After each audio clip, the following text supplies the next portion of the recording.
So let's talk about the center crest. When you printed them out, you'll see you have a left and a right, along with some custom supports that we're going to now remove. They actually do come off pretty easily. I just like to twist, but you want to be careful not to pull them this way because you'll break this right here. And you don't want that to happen. So you may need to do a little bit of cleanup, like right here. I'll have to clean that up. So let's take a file for now. Just kind of knock that out like that. And we'll do the other side. I'm just going to twist it. One always comes off easier than the other for some reason. Don't ask me why. They're made exactly the same. Okay, so we got that part off. Now we got these little fins that got to come off that are coming off. And again, this was done to improve the surface quality in this section of the model, and also as a convenience to you, so you don't have to set up supports. Supports take a long time to do. They're kind of a pain. Okay, so let's put this together. So let's go ahead and get the center crest, which is this guy, ready to install onto the helmet. And I do this before painting because, well, you'll see, there's gap filling that has to be done once this goes on. So what I want to do initially is just prep all the surfaces that are going to get glue. I use super glue. Epoxy will totally work.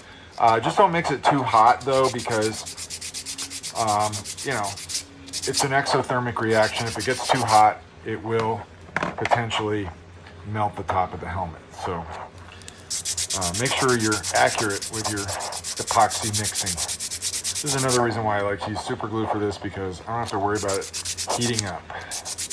Right now I'm just abrading these surfaces, which basically just means I'm roughing it up. I'm using 80 grit sandpaper. I'm also going to be using a sharp file, as you'll see in just a moment.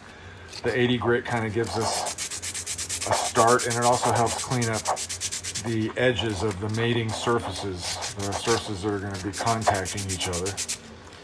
So we're going to go in here, and even though this looks pretty good, we still want to kind of smooth it out a little bit.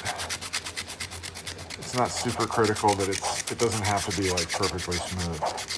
What we don't want to do is sand or cut off this little nubbin right here, because it's actually pretty important. Through the miracle of editing, I have gone over these surfaces here on both parts with 80 grit. Now I'm going to do a little fine cleanup with the file. I like to get this section here cleaned up so that it's square. These are registration tabs that are going to help lock the center crest onto the helmet.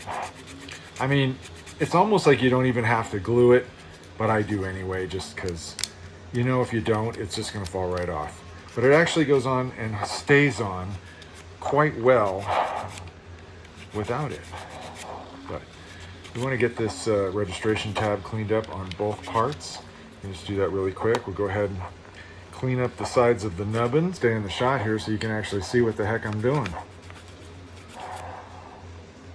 Okay, so yeah, so we filed this right here, made it a little sharper. We're gonna do the same thing on the other side real quick. And sometimes these will be nice. I use like 6 different printers to print all this stuff, so it's very likely that these were not printed on the same printer, and you just get slightly different results depending on the machine. So this help just kind of brings everything into a little bit better uniformity in terms of surface quality.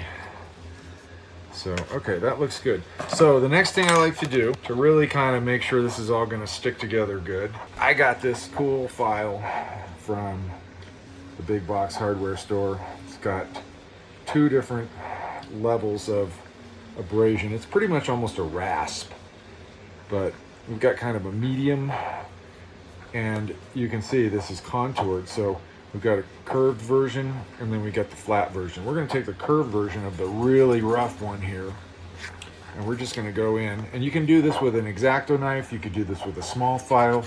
You could do this if you got one of these dental tools like this. You can do it with this, but this thing kind of gets through it really quick. So I just go in here and I just kind of help rough it up a little bit. This also kind of levels this stuff out a little better. But what we're doing, the whole point of this, is to increase the amount of surface area that the glue can grab onto. And it also randomizes it, so it's not, you know, following any kind of specific pattern. It's kind of all over the place, which means you're going to be getting a lot more optimal grab, I think, from your glue to the part. So we're just going through here and just roughing this up a little bit. Not too much. Don't have to spend too much time on it. All right, so before we glue this stuff, it's a good idea just to kind of clean off any dust that you might have on there. Another good thing you can do is you could wipe it down with alcohol. I don't think this needs that because it hasn't been handled that much, but if you've handled it a lot, you can get your skin oils on there and that might inhibit bonding.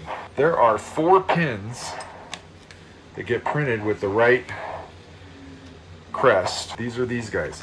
And these are just registration pins. They are not really designed to be structural. It's more about just helping this thing line up when you put it together. I was going clean off the ends. Again, I'm just using 80 grit. Just want to kind of make it so they'll go into the hole a little easier. So there we go. So the first thing we want to do is we're going to set these pins in one side.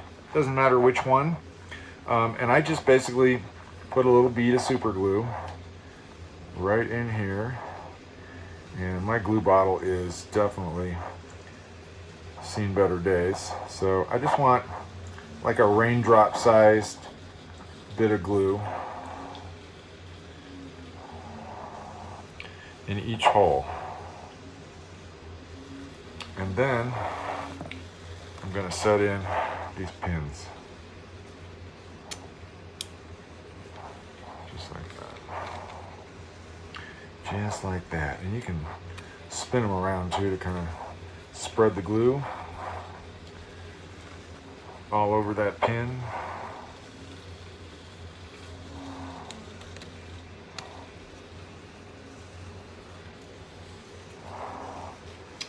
These are actually going in really nice. Not too loose, not too tight. Just right. Okay. So now we'll just let those hang out for a minute and we'll go ahead and prep this guy. So this guy we'll put glue on and we're going to go to the top. We're just going to run along the top edge, just run a bead of glue. And again, you can use epoxy. Super glue is not mandatory. It's just my preference.